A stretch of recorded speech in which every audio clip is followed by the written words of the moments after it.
एक बहन ने पूछा है, बहुत ही मजेदार बात पूछी। उन्होंने पूछा है कि शिविरों में अभी अखबारों ने कुछ फोटो छाप दिए, एक बहन मेरे गले से आके लगी हुई है, अखबारों ने फोटो छाप दिया।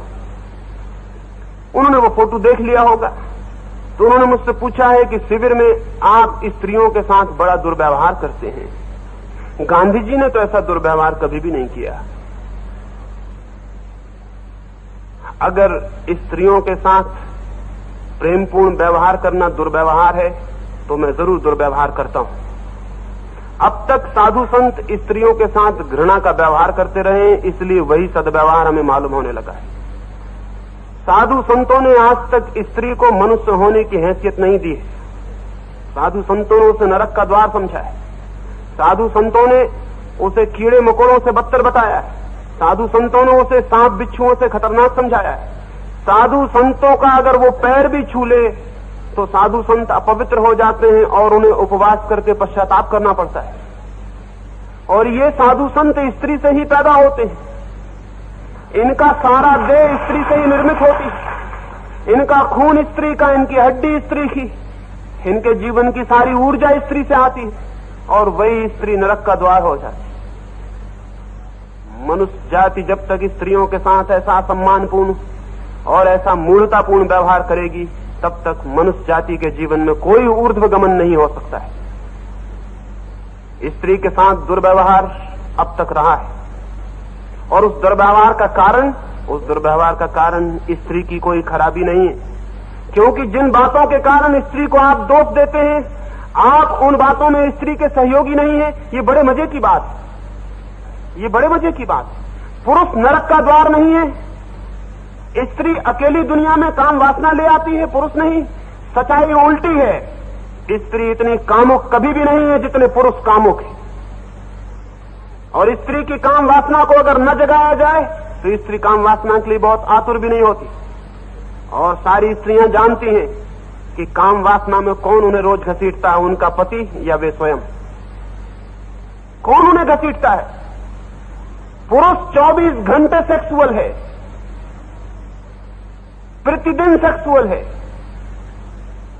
लेकिन दोष है स्त्री का, वो उन्हें नरक लेगा। ये भी ध्यान रखना जरूरी है कि स्त्री तो पुरुष से कोई बलात्कार नहीं कर सकती है। स्त्री तो पैसिव है, स्त्री तो निष्क्रिय है। वो कोई हमला तो नहीं कर सकती पुरुष पर, पुरुष हमला कर सकता है। जो निष्क्रिय है उसको नरक का द्वार कहता है, और जो सक्रिय है वासना में, अपने को शायद स्वर्ग का द्वार समझता होगा। स्त्री को दी गई ये गालियां, ये अपमान, ये अशोभन शब्द अब तक सद्व्यवहार समझे गए हैं। और स्त्रियां इतनी मूढ़ हैं कि पुरुष की इन मूर्खतापूर्ण बातों में सहयोगी रही और उन्होंने साथ दिया है। उन्होंने कोई इंकार नहीं किया, उन्होंने कोई बगावत नहीं की, उन्होंने कोई विद्रोह नहीं किया। उन्होंने नहीं कहा कि ये तुम क्या कह रहे हो। उसे सह लिया उन्होंने चुपचाप, उसको उन्होंने मान लिया है चुपचाप, क्योंकि उनका न कोई अपना गुरु है, न उनका अपना कोई शास्त्र है, न उनका अपना कोई धर्म है। वो सब पुरुषों के निर्मित हैं, वो पुरुषों के पक्ष में लिखे गए, वो पुरुषों ने लिखे हैं, अपने पक्ष में लिखे। पुरुषों ने अपने ग्रंथों में लिख लिया है कि अगर पति मर जाए तो स्त्री को सती होना चाहिए, लेकिन किसी पति को भी कभी सती होना चाहिए, ये बात उन्होंने नहीं लिखी। स्वभावतः वर्गीय दृष्टिकोण है वो, पुरुष का अपना दृष्टिकोण है, वैसा उसने लिख लिया है। साधु और सन्यासी स्त्री के प्रति क्यों इतना दुर्व्यवहारपूर्ण रहा है? उसका एकमात्र मनोवैज्ञानिक कारण यह है कि साधु और सन्यासी को भीतर उसकी कामना की स्त्री बहुत पीड़ित और परेशान करती है। उसके भीतर स्त्री घूमती है। वो बेचारा परमात्मा को बुलाना चाहता है, जब भी परमात्मा को बुलाता है तभी पत्नी आ जाती है। वो जब भी राम राम राम राम जपता है तभी भीतर काम काम काम वासना चलती है। वो घबराया हुआ है भीतर की स्त्री से, वो भीतर की स्त्री से परेशान है। उसके बदले में वो स्त्री को गाली देता है, उसके बदले में बाहर की स्त्री से भयभीत होता है कि बाहर की स्त्री ने अगर हाथ छू दिया तो मरे, जान निकल गई, क्योंकि भीतर जो स्त्री बैठी है वो जग जाएगी, वो खड़ी हो जाएगी। बाहर की स्त्री के हाथ में ऐसा क्या है जिसे छू देने से किसी सन्यासी में कुछ अपवित्र हो जाएगा? और सन्यासी के शरीर में ऐसा कुछ क्या है जो स्त्री के शरीर से ज्यादा पवित्र है और छूने से अपवित्र हो सकता है? शरीर में क्या है? इतना भय क्या है? इतना भय स्त्री का भय नहीं, अपने भीतर छिपी हुई सेक्सुअलिटी का, काम वासना का भय है।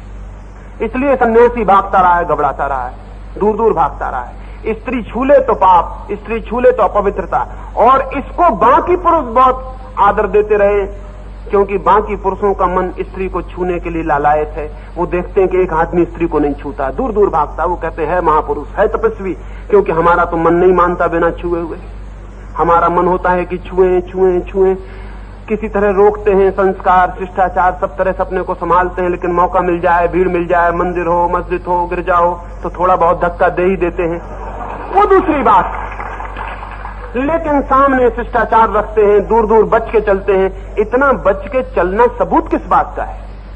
इतना बच के चलना छूने की इच्छा का सबूत है, और किसी बात का सबूत नहीं। इतनी घबराहट सबूत किस बात का है? तो बाकी पुरुष देखता है कि यह है सन्यासी, ये महाराज, ये स्त्री को छूने नहीं देते, दूर से चिल्लाते हैं, दूर दूर दूर दूर, 10 कदम दूर रहना। अभी मैंने सुना कि एक महाराज के यहां बंबई में किसी स्त्री ने छू दिया तो उन्होंने 3 दिन का उपवास किया, और उससे उनकी इज्जत बहुत बढ़ी, क्योंकि काम वासना से भरे हुए समाज में ऐसे ही लोगों की इज्जत हो सकती है।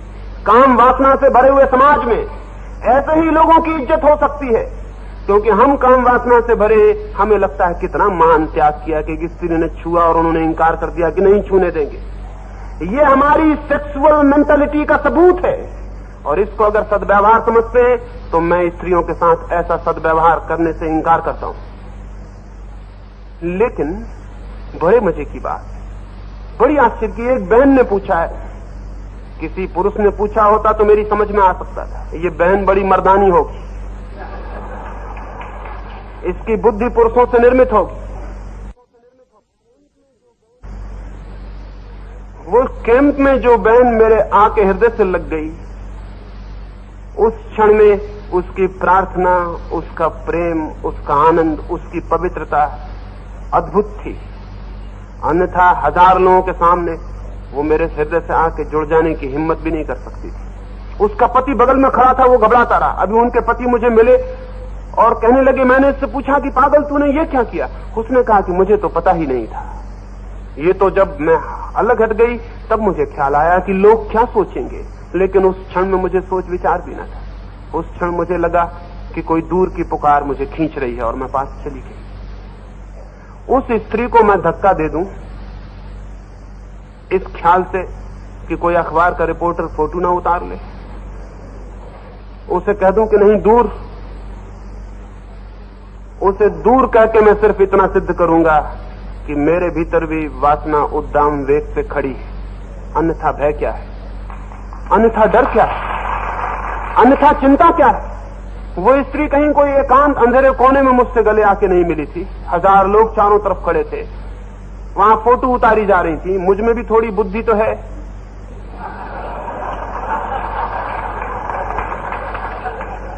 लेकिन इस निर्बुद्धि समाज के सामने ऐसा लगता है कि चाहे कुछ भी सहना पड़े, जो ठीक है, जो सही है, चाहे अनादर सहना पड़े, चाहे अपमान सहना पड़े, जो ठीक है, सही है, वही करना है, वही किए चले जाना है। मुझे नहीं लगता कि कोई पुरुष मेरे पास प्रेम से आके जब गले मिलता है तो उसे मैं नहीं रोकता, तो एक स्त्री को मैं कैसे रोक सकता हूं?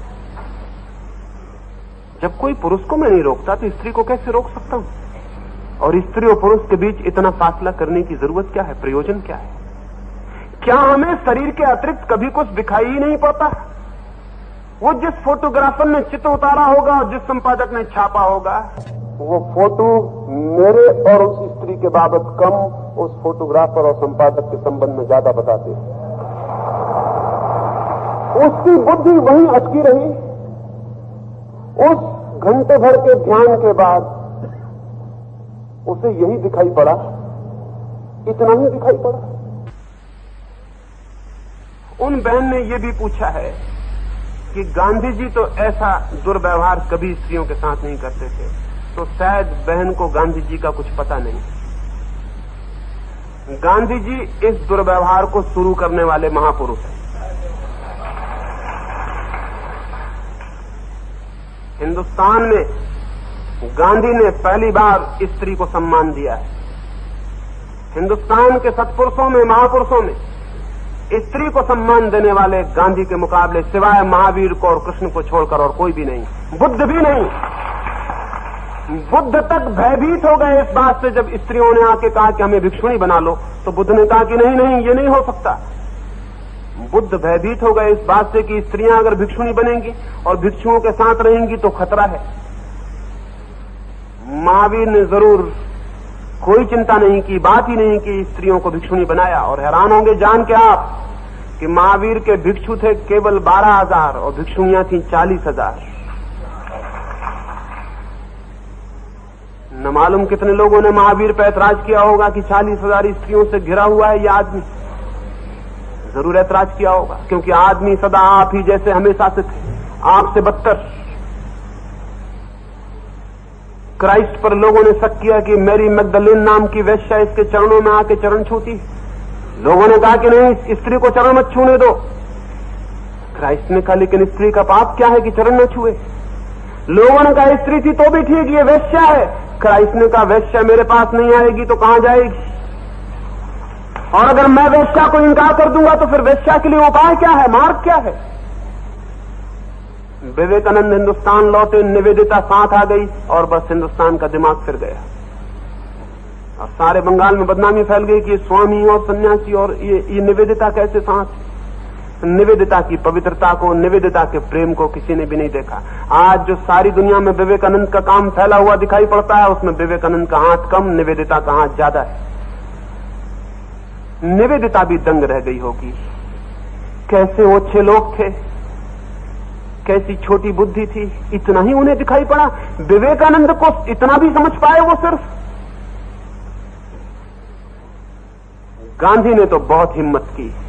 स्त्रियों को गांधी हिंदुस्तान के घरों के पहली दफे बाहर लाए, स्त्रियों को पुरुषों के साथ खड़ा किया। आपको शायद पता नहीं होगा, वो मेरी फोटो छप गई ऐसा नहीं, मैंने सुना है कि गांधी की एक फोटो यूरोप और अमेरिका में खूब प्रचारित की गई थी। एक फोटो तो उनकी वो प्रचारित की गई जिसमें वो अपने ही घर की बच्चियों की, जो उनकी नातनी पोतियां होंगी, उनके कंधों पर हाथ रखे हुए दिखाए गए। वो फोटो प्रचारित की गई कि ये गांधी बुढ़ापे में भी छोकरियों के साथ रासरंज करता है। शायद उन बहन को पता नहीं होगा कि वो फोटो जिसमें वो लड़कियों के कंधे पर हाथ रखकर घूमने जाते हैं या प्रार्थना में जाते हैं, तो ये बताया गया कि ये बुढ़ा हो गया अभी, लेकिन इसका लड़कियों में रस है, लड़कियों के कंधों पे हाथ रख के चलता है। और पूछने वाला पूछ सकता है कि लड़कियों के कंधे पे क्यों, लड़कों के कंधे पे क्यों नहीं? बिल्कुल ठीक। लेकिन उसे पता नहीं कि गांधी को लड़के और लड़कियों में कोई भी फर्क नहीं भी हो सकता है। ये मत सोचना कि वो फोटो मेरे ही छाप दिया। वो फोटो हमेशा से छापने वाले लोग रहे हैं और रहेंगे। अपनी बुद्धि के अनुकूल ही वे कुछ कर सकते हैं, उससे ज्यादा करने का उपाय भी तो नहीं, उन पर नाराज होने का कोई कारण भी तो नहीं। और शायद उन बहन को पता नहीं होगा कि गांधी अपनी अंतिम उम्र में, बुढ़ापे में, एक 20 वर्ष की नग्न युवती को लेकर 6 महीने तक बिस्तर पे सोते रहे। तब उनको पता चलेगा इतना दुर्व्यवहार अभी मैंने किसी स्त्री से नहीं किया है। 6 महीने तक एक नग्न युवती के साथ गांधी बिस्तर पर सोते रहे। किस लिए?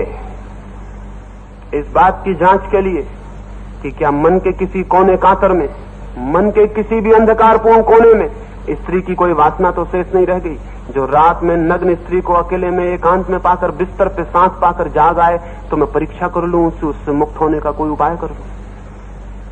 और उस स्त्री की पवित्रता की कल्पना करते हैं जो 6 महीने तक गांधी के साथ नग्न सो सकी। और उसने पीछे कहा कि गांधी के साथ सो के मुझे 6 महीने में ऐसा लगा गांधी जैसे मेरी मां है।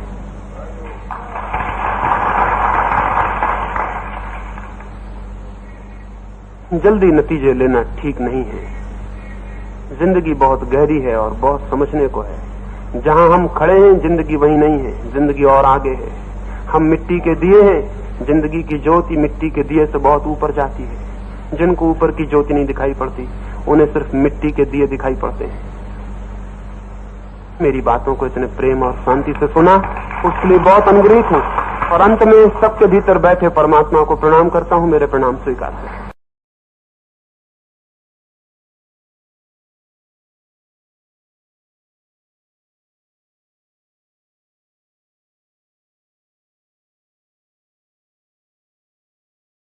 लेकिन इस भीड़ से कोई हल नहीं है। मां होना बहुत कठिन है। अगर दुनिया में कुछ स्त्रियां भी मां हो सकें तो सारी दुनिया दूसरी हो सकती है।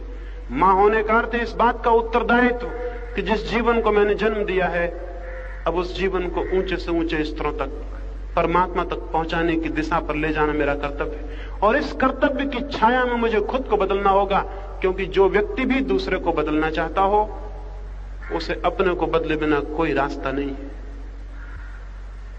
एक और प्रश्न पूछा हुआ है, बहुत महत्वपूर्ण।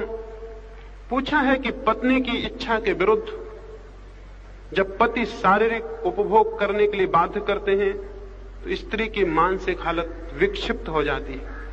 उस तनावपूर्ण स्थिति में औरत का क्या कर्तव्य हो सकता है?